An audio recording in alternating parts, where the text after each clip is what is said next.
এখানে আমি কড়াই তেল দিয়ে দিয়েছি, তেল গরম হয়ে গিয়েছে। আমি এখন সকালকের নাস্তা বানিয়ে নেব। আসসালামু আলাইকুম, কেমন আছেন আপনারা? আশা করি ভালো আছেন। আমরা আলহামদুলিল্লাহ সুস্থ আছি, ভালো আছি। তো এখানে আমি এই যে ব্রেড ছেঁকে নেব। এখানে ব্রেড নিয়ে নিয়েছি আর এখানে ডিম নিয়ে নিয়েছি। ডিমের মধ্যে আমি অল্প পরিমাণে একটু চিনি আর গোলমরিচের গুঁড়া দিয়ে দিয়েছি।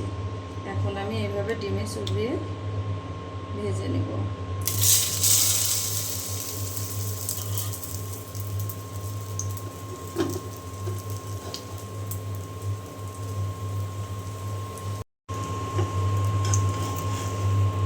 এক পিস ভাজা হয়ে গিয়েছে, আমি আর এক পাশ উল্টিয়ে দিলাম। আমি এইভাবে আমি ভেজে নেব সব কয়টা। সকালকে নাস্তা শেষ করে বাজারে গিয়েছিলাম। বাজার করে একবার স্কুলে থেকে মেয়ে নিয়ে তারপরে বাসায় আসলাম। বাসায় এসে বাজার গুছিয়ে নিলাম। বাজারে থেকে এসে ঢেঁড়স নিয়ে এসেছি, ঢেঁড়স ভাজি করব। এখানে পটল আলু কুটে নিয়েছি।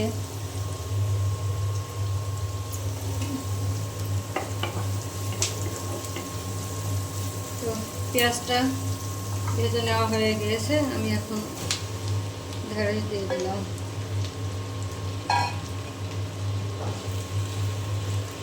দিয়ে দিলাম অল্প পরিমাণে হলুদের গুঁড়া,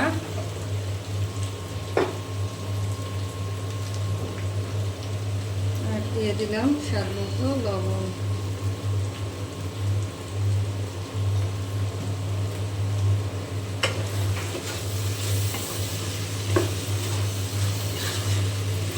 এখন খুব ভালো করে আমি নেড়ে চেড়ে ভাজিটা করে নেব।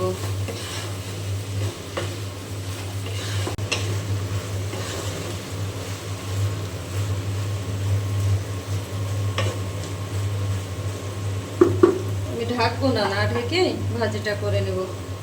আকাশে মেঘ হলো, ছাদে কাজ চলছে, সাউন্ড আসছে, প্লিজ কেউ কিছু মনে করেন না। একটু কষ্ট হলেও কষ্ট করে ভিডিওটি দেখে নিন।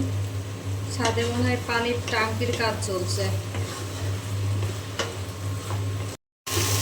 তো আমার এইখানে ঢেঁড়স ভাজি করা হয়ে গিয়েছে, আমি নামিয়ে নিব। আর ওই পাশে পটল আলু কেটে নিয়েছি, পটল আলু দিয়ে রুই মাছ দিয়ে রান্না করব।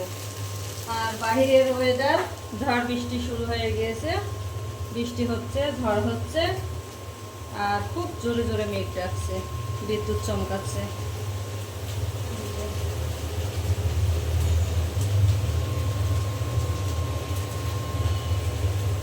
আমি এই যে মাছটা ভেজে নিচ্ছি। এই পাশে এই যে ঢেঁড়স ভাজি হয়ে গিয়েছে, নামিয়ে নিয়েছি। ছোটো মেয়ে খাচ্ছে, ছোটো মেয়েকে দিয়ে দিলাম। আর এই যে বাটির ভিতরে রেখে দিয়েছি। তো এখানে মাছ ভেজে নেওয়া হয়ে গিয়েছে, উঠিয়ে নিয়েছি। মাছের পরিমাণ কিন্তু কম, কারণ মাছ আমার দুই মেয়ে খায় না, ওই জন্য অল্প পরিমাণে আমি রান্নাটা করি। আর এখানে যে মশলা দিয়ে দিয়েছি, হলুদের গুঁড়া, মরিচের গুঁড়া, স্বাদ মতো লবণ, ধনিয়া গুঁড়া, আদা বাটা, রসুন বাটা, জিরা বাটা দিয়ে আর কাঁচামরিচ দিয়েছি। দিয়ে আমি ভালো করে এখন কষিয়ে নিয়ে তারপরে যে পটল আর আলু দিয়ে দেবো। এইখানে আমার মশলা কষানো হয়ে গিয়েছে, আমি এখন পটল আর আলু দিয়ে দেব।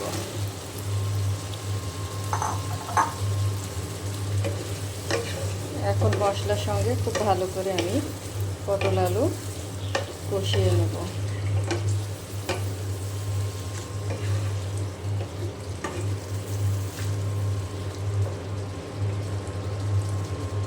মাছ বেশি রান্না করলে কি হয়, আমাকে একাই খাওয়া লাগে, আর তখন দেখা যাচ্ছে যে শেষ হয় না, আমিও শেষ করতে পারি না। এই জন্যে অল্প পরিমাণেই রান্নাটা করে নিচ্ছি। আর পটল আলু মাছ ছাড়া তো ভালো লাগে না, হয় ভাজি করতে হবে, নাহলে মাছ দিয়ে রান্না করতে হবে। তো আমার পটল আলুর তরকারি কষিয়ে নেওয়া হয়ে গিয়েছে, আমি পরিমাণ মতো পানি দিয়ে দিয়েছি আর মাছও দিয়ে দিয়েছি। বাহিরে কোনো হালকা গুঁড়ি গুঁড়ি বৃষ্টি পড়ছে, এখনো হালকা গুঁড়ি গুঁড়ি বৃষ্টি হচ্ছে বাহিরে। আবহাওয়া মেঘ,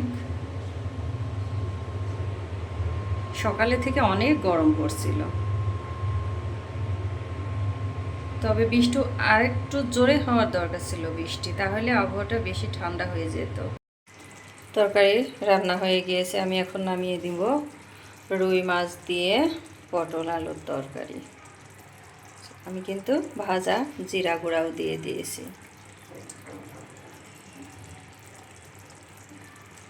এখন আমি নামিয়ে নেব। এখানে আমি এই যে বাটিতে বেড়ে নিয়েছি। মাশাআল্লাহ, কালারটা অনেক সুন্দর এসেছে, মনে হচ্ছে খেতে অনেক মজা হবে।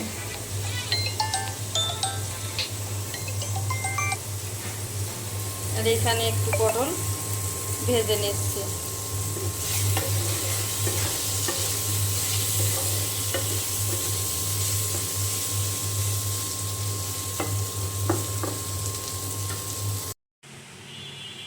এইখানে যে পটল ভাজি হয়ে গিয়েছে, নামিয়ে নিয়েছি। কি হয়েছে, পটল রান্না করার জন্য করছিলাম, এতেও বেশি হয়েছে। মানে বেশি হয়েছে বলতে, আমি যদি ঝোল তরকারি বেশি রান্না করি তাহলে ওইটা আর আমার শেষ হবে না। তো ওইখান থেকে আবার কিছুটা পরিমাণে উঠিয়ে যে এইভাবে ভেজে নিলাম।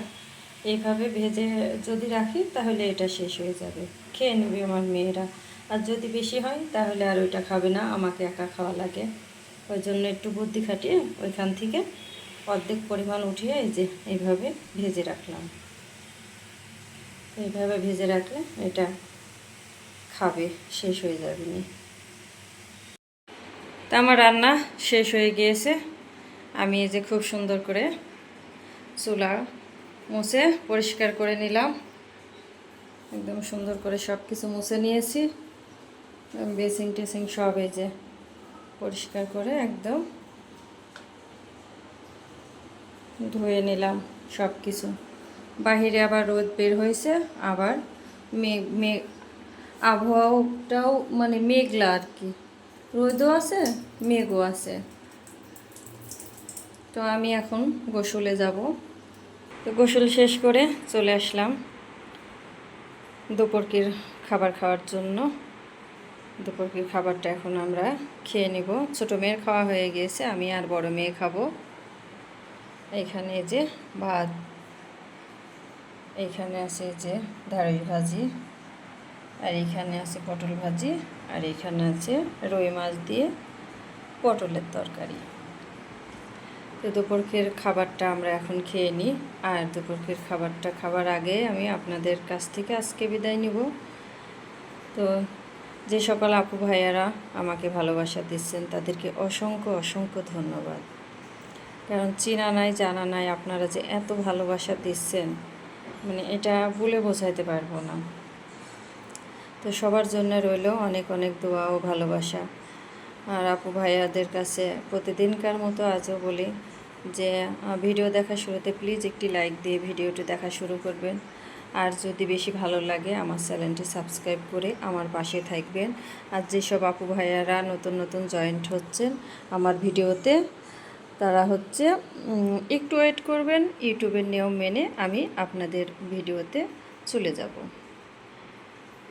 তো আপনাদের জন্য রইল অনেক অনেক দোয়া ও ভালোবাসা। আসসালামু আলাইকুম।